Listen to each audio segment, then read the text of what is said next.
கர்த்தருடைய பரிசுத்தமான நாம மகிமைப்படுவதாக. ஆசீர்வாதமான ஒரு நல்ல கால வேளையையும் அனுதின மன்னா என்கிற வேத தியானத்தினால் உங்களை சந்திப்பதில் மிகுந்த சந்தோஷம். கிருபையாக கர்த்தர் நமக்கு ஒரு நல்ல நாளை கூட்டி கொடுத்திருக்கிறார். இந்த நாளுக்காக நன்றி சொல்லுவோம்.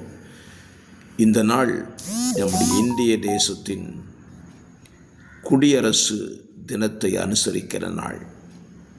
குடி உரிமை என்பது நம்முடைய தேசத்துக்கு கொடுக்கப்பட்டது. குடியரசு தினம். சுதந்திரமாய் இந்த நாட்டின் பிரஜை என்று சொல்லிக் கொள்வதில் நமக்கு ஒரு நல்ல நாளை இந்த தேசம் கொடுத்திருக்கிறது. இந்த நாளுக்காக ஆண்டவருக்கு நன்றி சொல்லுவோம். இந்த நாட்டில் உள்ள ஒவ்வொரு ஜனமும் தன்னை இந்த நாடினுடைய சொந்தக்காரன் என்று அறிவிக்கத்தக்கதான ஞானத்தை கர்த்தர் கொடுப்பாராக. இந்த காலவெளியிலேயும் தேவ ஜனங்களுக்கு இருக்க வேண்டிய ஒரு ஞானம், நாம் இந்த பூமிக்கு சொந்தக்காரர்கள் அல்ல. நம்முடைய குடி உரிமை என்பது பரலோகத்தில் இருக்கிறது. அந்த நாளுக்காக அதை எண்ணி நம்முடைய பிரயாணங்களை நாம் துவங்க கடமைப்பட்டிருக்கிறோம். பல நேரங்களில் நாம் இந்த உலகத்திலேயே வாழ்ந்து விடுவது போல பல காரியங்களை செய்து விடுகிறோம், யோசிக்கிறோம். ஆனால் இது எல்லாம் நிரந்தரமான வாழ்க்கை அல்ல. நம்முடைய நிரந்தர குடி வாழ்க்கை என்பது பரலோகத்தில் இருக்கிறது. அதற்காக நாம் ஆயத்தமாக வேண்டிய நாட்களைத்தான் தேவன் நமக்கு கொடுத்திருக்கிறார். இந்த காலவேளையிலேயும் யாத்திராகமம் 4ஆம் அதிகாரத்தை நம்முடைய சிந்தைக்காக தியானிக்கலாம். இந்த அதிகாரம் மோசையினுடைய வாழ்க்கையை குறித்து சித்தரிக்கிறது. 31 வசனங்கள் இந்த அதிகாரத்தில் இருக்கிறது. தேவன் மோசையை கொண்டு இஸ்ரவேல் ஜனங்களை விடுவிக்கும்படி, இஸ்ரவேல் ஜனங்களை தேவன் சந்தித்தார் என்பதற்கு சில அடையாளங்களையும் மோசேக்கு காண்பித்து, மோசையை தம்முடைய ஊழியத்திற்கு அனுப்பும்படி தேவன் தீர்மானம் பண்ணி, மோசையினுடைய வார்த்தையின் நிமித்தம் ஆரோன் மோசையோடு சேர்க்கப்படுகிறான். மோசையின் மாமனாகிய எத்ரோவும் மோசையை குடும்பத்தை எகிப்துக்கு அனுப்பி வைப்பதற்கு அவனை அனுப்புகிறான். இது இந்த அதிகாரத்தின் சுருக்கம். இந்த அதிகாரத்தில் இன்றைக்கு நாம் கற்றுக்கொள்ள வேண்டிய ஒரு காரியம் என்ன அப்படி பார்த்தீங்கன்னா, 4ஆம் அதிகாரம் 1ஆம் வசனத்தில் மோசே தேவனிடத்தில் சொல்லுகிறான், என் வாக்குக்கு செவி கொடாமல் என்னையும் நம்ப மாட்டார்கள், கர்த்தர் உனக்கு தரிசனமாகவில்லை என்று சொல்லுவார்கள் என்றார். ஆண்டவர் மோசையை இஸ்ரவேல் ஜனத்திற்கு அனுப்புகிறேன் என்று சொல்லுகிறார். என்னுடைய இருதயத்தில் இருக்கிற வாஞ்சை இதுதான் என்றெல்லாம் பேசினாலும் மோசையினுடைய வாதம் என்ன? ஜனங்கள் என்னை நம்ப மாட்டார்கள், என் வாக்குக்கு செவி கொடுக்க மாட்டார்கள், அவர் உனக்கு தரிசனமாகவில்லை என்று சொல்லுவார்கள் என்று சொல்லுகிறார். மோசே இதை சொல்ல காரணம் என்ன? மோசையினுடைய வாழ்க்கையை நமக்கு தெரியும். அவன் தன்னுடைய வாலிப பிராயத்தில் எகிப்தில் இருந்து கொண்டே இஸ்ரவேலுக்கு உதவி செய்யலாம் என்று நினைத்து ஒருவனை கொலை செய்தவன். இப்போ அவன் போய் இந்த கர்த்தர் என்கிட்ட பேசினார்னு சொன்னார்னா ஜனங்கள் அவனை என்ன கண்ணோட்டத்தில் பார்ப்பாங்கன்னா, ஸ்தோத்திர, யூதனை ஒருவன் அடிக்கிறதை கண்டால் கொலை செய்யக்கூடிய நிலைக்கு போய்விடுவான் மோசே. அந்த மனநிலை தான் இஸ்ரவேல் ஜனங்கள்கிட்ட இருந்துச்சு. கிட்டத்தட்ட 40 ஆண்டுகளுக்கு பிற்பாடு இவன் போய் கர்த்தர் என்னை சந்தித்தார், கர்த்தரினோட அற்புதங்களை செய்திருக்கிறார் என்று சொன்னால் நம்ப மாட்டாங்க. அது அவனுடைய இயல்பான ஒரு குணம். அப்பொழுது தான் கர்த்தர் மோசையினிடத்தில் பேச ஆரம்பிக்கிறார். உன்னை ஜனங்கள் நம்பும்படியாக நான் உன்னிடத்திலே சில அற்புதங்களை செய்கிறேன். பல நேரத்திலேயும் ஜனங்கள் நம்மை நம்புவதில்லை. கர்த்தர் உங்களோடு இருக்கிறார், கர்த்தர் உங்களை கொண்டு பேசுகிறார் என்பதை ஜனங்கள் சில நேரத்தில் நம்ப மறுக்கிறார்கள்.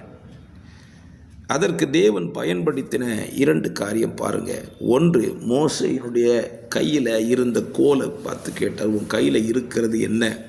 கோல் என்றார். ஆண்டவர் சொன்னார், இந்த கோலை கீழே போடு அப்படின்னார். ஸ்தோத்திரம். மோசைக்கு ஒரு புது அனுபவம் பாருங்கள். இதுவரைக்கும் இந்த கோலை எத்தனையோ தடவை கீழே போட்டிருப்பான். ஆடு மேய்க்கும் போது ஆடை மேய்ச்சிட்டு முடித்த உடனே இந்த கோலை கொண்டு ஒரு இடத்துல வச்சுருப்பான். அப்போல்லாம் அந்த கோலுக்கு எந்த பிரச்சனையும் கிடையாது. கோலை தான் இருந்துச்சு. ஆனால் மோசேட்ட இப்போ ஆண்டவர் சொல்றாரு, உன் கோலை கீழே போடுன்னு சொன்ன உடனே அந்த கோல் சர்ப்பமாயிற்று அப்படின்னு பைபிள் எழுதப்பட்டிருக்கு பாருங்கள். 3ஆம் வசனத்தில் அது சர்ப்பமாயிற்று. மோசே அதற்கு விலகி ஓடினான். அவன் கையில் இருந்த கம்பு தாங்க, அவன் கையில் இருந்த கம்பு சர்ப்பமாகும் பொழுது மோசையினுடைய மனம் எப்படி மாறியிருக்கும்? இத்தனை காலம் சர்ப்பத்தையா கையில் வைத்திருந்தேன்? இல்லையே, கோலை தானே வைத்திருந்தேன். அப்போ ஜனங்கள் மோசையை நம்புவதற்கு தேவன் மோசையின் கையில் இருந்த கோலையே சர்ப்பமாய் மாற்றி காண்பிக்கிறார். கர்த்தர் மோசைகிட்ட சொல்கிறார், நீ பயந்து ஓடாத, வாழை பிடிங்கிறார். ஒரு கேள்வி இந்த இடத்துல, ஆண்டவர் மோசையின் கையில் இருந்த கோலை கீழே போட்டார்ல, உட சொன்னார்ல, பாம்பாயிற்று, சர்ப்பமாயிற்று. ஏன் வாளை பிடிக்க சொன்னார்? தலையை பிடிக்க சொல்ல வேண்டியதானே? யோசிக்க வேண்டிய விஷயம் தானே. இன்றைக்கும் பாம்பு பிடிக்கிறவங்க முதல்ல வால் பகுதியை பிடிச்சிட்டு தான் அதுக்கு பிறகு தலையை பிடிப்பாங்க. டைரக்டாக தலையை பிடிக்கிறது கடினம், அது கொத்திவிடும், தீண்டிவிடும். ஆண்டவர் இந்த இடத்துல கோலாய் மாறின அந்த சர்ப்பத்தின் தலையை பிடிக்க சொல்லலை. ஏனென்றால் தலையை பிடித்து நசுக்கக்கூடியவர் அவர் மாத்திரம்தான்.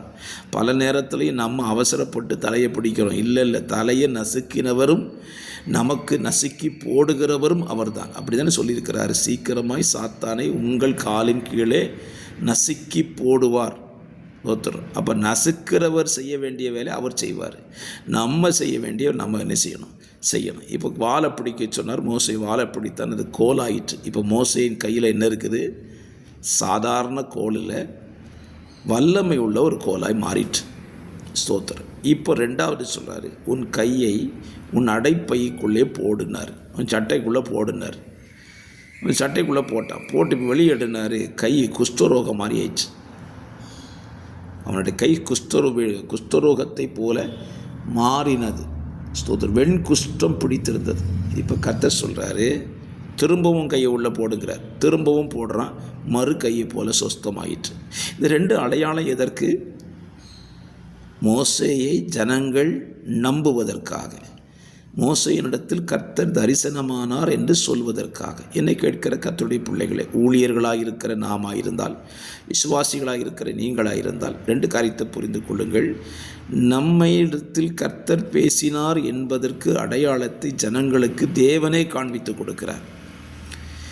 உங்களிடத்தில் கர்த்தர் இருக்கிறார் என்பதற்கு அடையாளத்தை தேவனே காண்பித்து கொடுப்பார். நாம் போய் அடையாளத்தை காட்டணும் அவசியமே கிடையாது. தேவன் நம்மை கொண்டு சில அடையாளங்களை செய்யும் பொழுது நம்மிடத்தில் தேவன் இருக்கிறார் என்பதை ஜனங்கள் புரிந்து கொள்வார்கள். ஆண்டவர் சொன்னார், இந்த 2 அடையாளத்தையும் அவங்க நம்பலைன்னா 3வது ஒரு அடையாளம் தாரேன். எகிப்தினுடைய நைல் நதியின் இந்த தண்ணீரை எடுத்து தரையில் ஊற்று அப்படிங்கிறார். நீ எடுத்த தண்ணி தரையில், வெட்டாந்தரையில் இரத்தமாக மாறும்னு சொன்னார். நதியிலிருந்து எடுத்த தண்ணி நிலத்தில் ஊற்றும்போது அது எப்படி மாறுதான்? இரத்தமாக மாறும் அப்படின்னார்.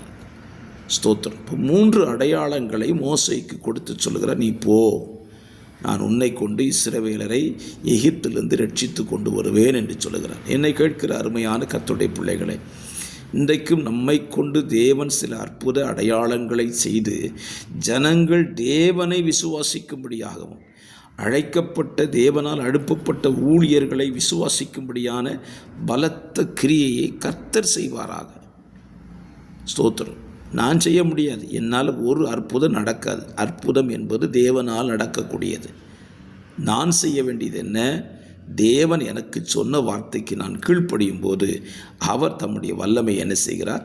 வெளிப்படுத்துகிறார். ஆகவே இந்த புதிய நாளின் கால வேளையிலே என்னை கேட்டுக்கொண்டிருக்க அருமையான கர்த்தருடைய பிள்ளைகளை, உங்கள் வாழ்க்கையிலையும் உங்களை மற்றவர்கள் நம்பும்படி உங்களில் சில அற்புத அடையாளங்களை தேவன் செய்யும்படி தேவனிடத்தில் கேளுங்கள்.